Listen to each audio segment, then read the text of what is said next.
solidarity for development, solidarity to confront epidemics, solidarity to eradicate poverty, and solidarity to achieve the United Nations Sustainable Development Goals. This is where now the Chinese leadership came up with this idea of building a community of shared destiny for mankind.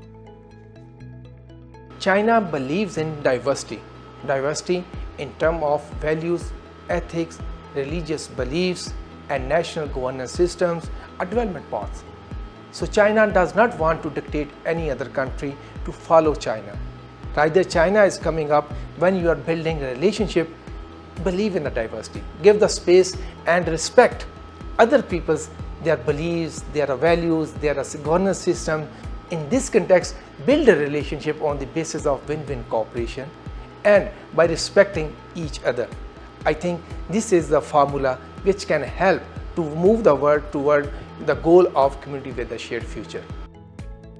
我觉得这个就是代表很有代表性的，就中国为和平、合作、和谐。